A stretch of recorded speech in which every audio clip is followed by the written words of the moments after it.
All right, this is, I'm so excited, the first scripted video for the One-Way Street, Chapter 1, basically talking about memory lane.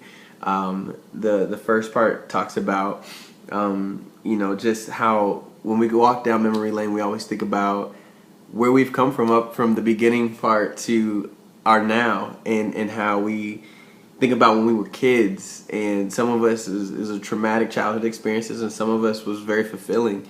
And for those, we were all kids, no matter how unstable or stable our environment was. We all had this creative mind, this imaginative heart, where we wanted to be everything that could escape the universe and go into experiences that was out of our realm of understanding, it was out of reality.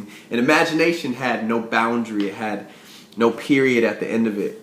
And so all of a sudden we collide with reality, and life-altering things begin to occur, and we begin to experience traumatic things, and changes just begin to develop us into this understanding of reality where the imagination and creativity we once lived by when we were kids is exchanged for the truth that reality says that we must obey in order for us to develop.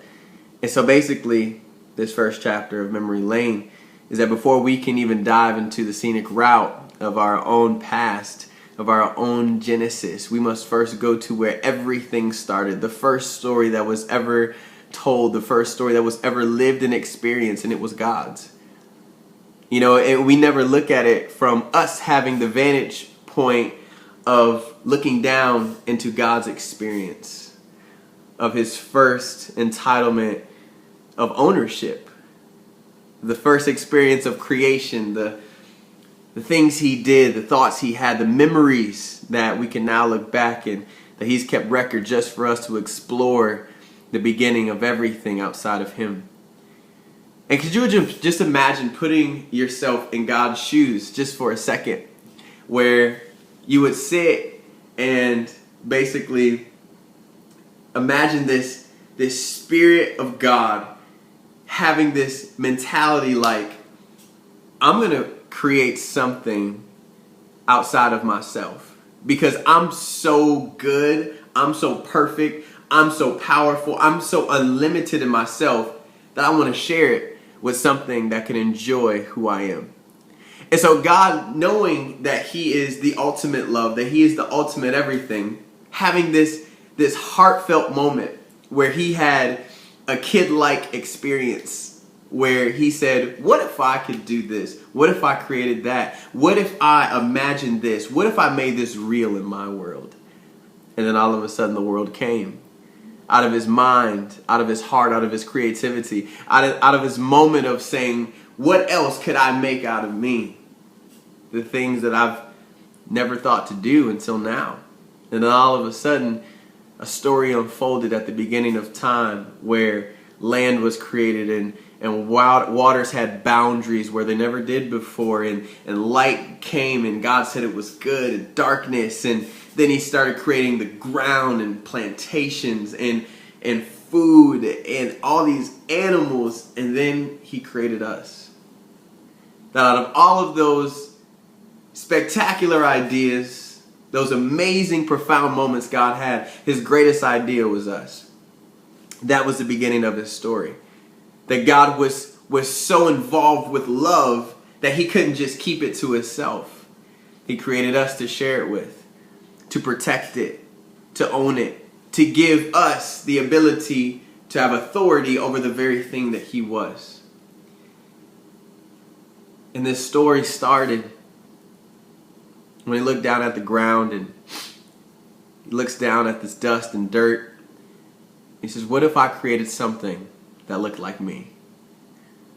What if I gave it a name? What if I let it name itself? What if I allow it to share the things that I want to share with someone else instead of myself? Could you imagine God being tired of being God all alone? To the point whereas he created us in his image just to remind us that we are his greatest idea. What a great story. But for most of us that know God's story, the beginning of everything, it didn't end that way.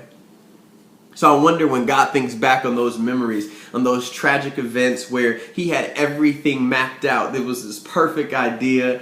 It was this perfect plan. It was this perfect vision that he saw all the way going through to the end and beginning with no error in between.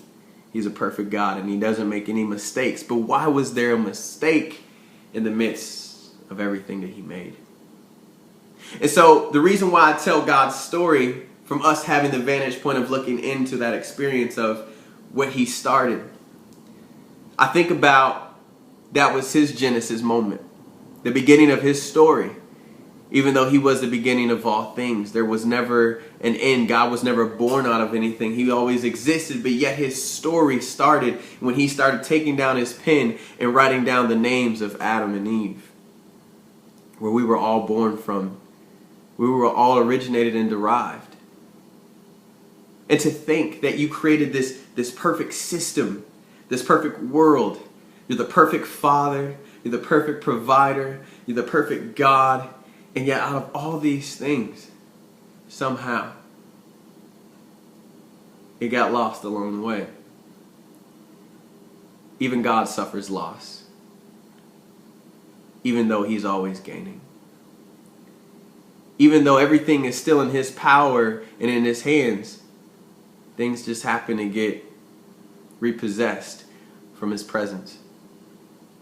And so when you think about God's story, how much he fell in love with us, he entrusted us with his most beautiful things, that he even gave us the power to name the things on the earth. I mean, what kind of father would say, hey, I own everything, but because I love you so much, because I call you mine, because you belong to me, I'm going to give you the ability to name everything that I've created. And out of the one thing that God withheld from us only to protect us, it was the very thing that made us abandon him. You see, it was us that made that decision. It was us that made that defining, eternal moment that changed the history and the future of everything that God had perfectly laid out. We had a defined future, a defined purpose. And it was our neglect towards God. It was us abandoning him. It was us disconnecting ourselves from a perfect God. And when we think about the actual truth of our irresponsibility in the moment in the garden where we disobeyed and we disconnected ourselves from perfection and paradise forever, we begin to understand in those moments where we now look back into our own story and we say, God, where were you? If you are this controlling God that is all powerful, that can save and you love, then why would you let me go through these things? Why would you let me be abandoned? Why would you let me be afflicted? Why would you let people hurt me? If you created perfection, then why is everything around me so imperfect? But the thing is, when you look at God's story and the truth for what it really is, we chose that for ourselves. We replicated disaster. We replicated destruction. We're the ones who gave birth to the reason why we suffer. So we're the answer to our own problem. But what makes this story about God and his relationship with us and how his story began, what makes it so amazing is how he had every single right to disown us. He had every single right to desert. He had every single right to do the very thing we did to him. But instead of turning his back on us, instead of just annihilating everything and saying, I'm just going to start over because I said it was supposed to be this way. I mean, how many of us really look at our lives and say, life is supposed to be this way, and the moment that everything doesn't go our way, we're willing to just start over? But God didn't do it. Instead, he became a man. He became one of us, lowered himself to die in place so that our relationship could be reconnected with him.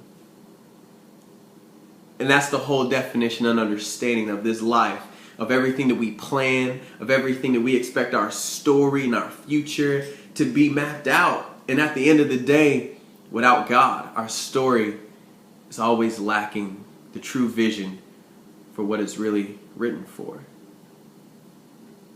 I wonder what God would say to us now Now that we know that the reason why disaster hits our lives, the reason why unfortunate events occur is because we created them from the beginning. It wasn't God that caused this rage and this psychopathic world to go into disarray or chaos. We justified it within ourselves. So before we can travel down memory lane, now we can go back into those moments that we have yet to deal with and yet to gain closure and forgiveness and resolve for, because now we realize that the reason why all those things occurred is because we started it. We made the mess. But yet we serve, or yet we were created by an amazing God who looks at the mess that we make and says, I'm willing to clean it all up for you. So let's just start going down the scenic route. Now that we have the details filled in from a story that first began before our own. And now we can begin to fill in the empty places with the truth. The reason why we lacked, the reason why we were undiscovered and unnoticed is because we created those horrible things within ourselves. So the God, that story still continues to live on now. His story is what fills in the emptiness of our own.